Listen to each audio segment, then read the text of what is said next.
काकार नहीं, कोई काकार है तो प्रकाश प्रकाश है। तो ये जब इन्होंने ज्ञान ही इतना है और इतना पूरे मंत्र हैं, जैसे 3 मंत्र लिखे इनमें, इसमें सांकेतिक है। ओम नाम तो सीधा ही है, ये तो इसके बिना तो प्रारंभ आपका भजन यानी धार्मिक कर्म हो ही नहीं सकता। और ओम नाम के बाद फिर दूसरा नाम है सांकेतिक तत्। ओम और एक मंत्र और मिलकर वो सतनाम बन जाता है। ये देखिएगा आपके सामने गहरी नजर, यह गीता प्रेस गोरखपुर से प्रकाशित गीता जी श्रीमद् भगवत गीता, इसके अध्याय नंबर 17 के और श्लोक नंबर यहाँ देखिए 23 में ओम तत् सत ओम, और ये मंत्र को और मंत्र है सीधा नहीं, ये सांकेतिक है। ये दोनों मिलकर सतनाम बनता है। सतनाम ये सच्चा नाम बनेगा, ये सत शब्द। और फिर ये सत ये सार नाम है। ये तीनों मंत्र मिलेंगे आपको, अलग से मंत्र है उसका जाप, जैसे ओम है ऐसा ये मंत्र और है, ऐसा ये मंत्र और है। तीनों मंत्र मिलकर फिर ये एक नाम बनेगा पूर्ण परमात्मा की भक्ति का। ओम तत् सत इति निर्देश है ब्रह्मण है त्रिविध समर्थ है। पूर्ण परमात्मा, ब्रह्मण माने पूर्ण परमात्मा का भक्ति करने का ये ओम तत्, ओम और तत् और सत, ये 3 विधि का, ये 3 नाम का मंत्र स्मरण करने का आदेश है। निर्देश माने संकेत भी और आदेश भी दोनों मिले हुए होते इसमें। ब्राह्मणा माने भक्तात्मा सृष्टि के शुरू में इसी प्रकार इसी ज्ञान के आधार पर यज्ञ आदि और यज्ञ माने धार्मिक कर्म पूजाएं किया करते थे। ये देखना है।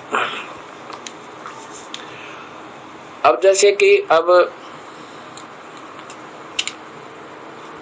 क्या करते हैं सिख धर्म के अंदर, कहते हैं वाहे गुरु सतनाम, वाहे गुरु सतनाम।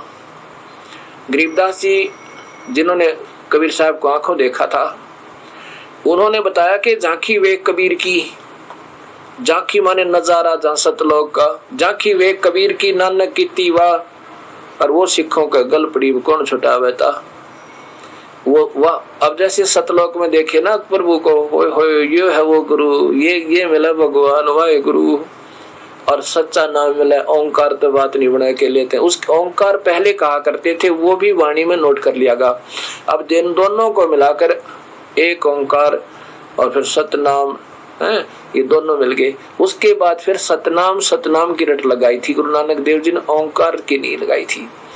फिर वाहे गुरु वो गुरु वो भगवान यो मिल रहा है और सच्चा नाम मिला। जब यहाँ पीछा छूटे काल के जालते हैं, वहाँ काशी लाहौर से लगे थे, यानी अपनी तलवंडी से, वहाँ क्या नाम सुल्तानपुर से लगे थे। वाहे गुरु सतनाम श्री वाहे गुरु सतनाम मिल रहा है। अब वहां से लेकर के उनके साथ जितनों के संपर्क में आए उन्होंने नोट कर लिया, 6.5 गुरु के मुखों वाहे गुरु निकला और सब वाहे गुरु करने लगे। अब उन्होंने तो वहां ऊपर का नजारा देख कर वाहे गुरु की थी, सच्चा नाम और है सतनाम, जो दूसरा वो पूर्ण समझेगा। तो गरीबदास जी कहते हैं झांकी वे कबीर की नानक की तीवा, वह सिखा का गल पड़ी कौन छुटावे था। अब कौन समझावे इन बड़ी आत्माओं को, क्योंकि अनजानपने में।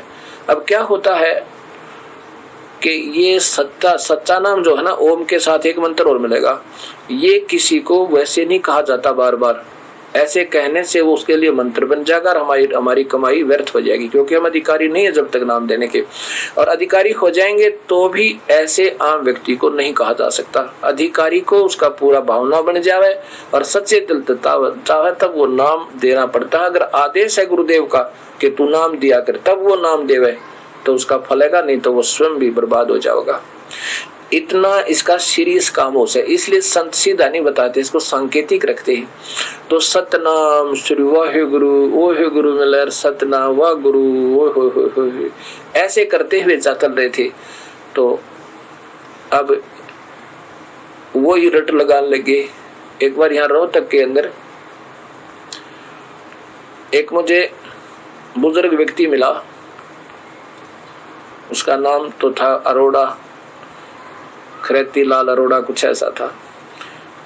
तो एक मेरा सेवक ने बोला कि ये बड़ा पहुंचा हुआ है, बड़ी सेवा की है, गुरुद्वारे में काफी दिनों तक रहे यहाँ रोहतक के अंदर। मैंने उनसे वार्ता की, आओ बुजुर्गों बैठो, बड़े प्यार से बात करी। मैं कहने लगा आपने गुरुद्वारे में रहते हो? कहा मैं 40 वर्ष तक सेवा करी है गुरुद्वारे की मैंने, अब जाता हूँ, अब तो मैं घर पे रहता हूँ, वृद्ध हो गया। मैंने कहा क्या मंत्र नाम दे रखा आपको? कहता मैंने अमृत छक्का है। मैं कहा अमृत तो छक्का, वो तो क्योंकि कबीर साहब सबको पहले एक पेय पदार्थ के माध्यम से ही जल मंत्र देते हैं, उसको अमृत कहते हैं। हम उसको आरती चौका भी कह देते हैं, पान परवाना भी कह देते हैं। पान माने पीने की चीज, पेय पदार्थ। तो वो कहता मैंने अमृत छक्का है। अच्छा जी, तो नाम क्या जपते हो? कि वाहेगुरु वाहेगुरु वाहेगुरु नाम और की है।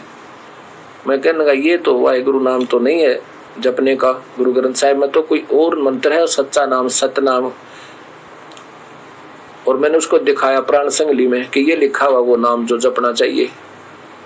वो कहने लगा ये तो साढ़े गुरुआ ने जपना सी, असी तो वाहेगुरु वाहेगुरु। कोई बात हुई या?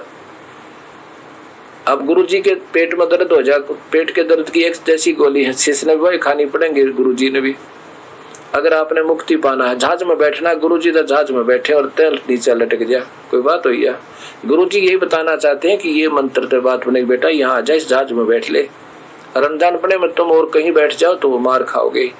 ऐसे हमने उस सच्चे नाम का पूरे गुरुत लेके, और मान लीजिए पता भी लग जाए आपको कि ये नाम है, वैसे कोई लाग जाए देने जिसको अधिकार भी नहीं है, वो भी व्यर्थ रहेगा।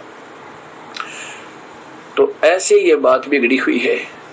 इसलिए गरीबदास जी कहते हैं कौन छुटावे था, अब कौन छुटाव बोली आत्मा होते, कौन समझावे, नाराज हो जाओ है। हमारे तो इतने वर्ष हो गए हम ये साधना करते हैं, जैसे हिंदू धर्म के हमने तो बहुत दिन हो गए श्राद्ध निकालते हैं, हमारे पूर्वज भी निकाला करते। वो क्या बावड़े थे? बावड़े नहीं थे, वो बोले थे। वो तो प्रभु की प्यारी आत्मा थी, वो नेक आत्मा थी, उनके हृदय में सच्चाई थी, लेकिन उनके गुरु विचक्षण थे। उनके गुरु जो मिल गए वो स्वार्थी थे, उन्होंने गलत रास्ता बता दिया। वेद गीता में लिखा है कि पितर मत पूजो, भूत मत पूजो, तुम भूत बनोगे। और उसके विपरीत साधना सारा समाज में करवाई जा रही है और अच्छी विधि बताई जा रही है कि कर लो, ऐसा नहीं है, ऐसा करो, ऐसा करो, ऐसे श्राद्ध निकालो। और गीता मना करती है कि कभी मत करना। ये ब्रह्मा विष्णु महेश की तक की भक्ति को गीता में मना कर रखा है। तीनों गुणों तक की भक्ति, रजगुण ब्रह्मा, सतगुण विष्णु, तम गुण शिव जी, अन्य देवता तो पूजने नहीं। ब्रह्म काल भी कहता है मेरी पूजा अच्छी नहीं है, गीता जी के 7वें अध्याय का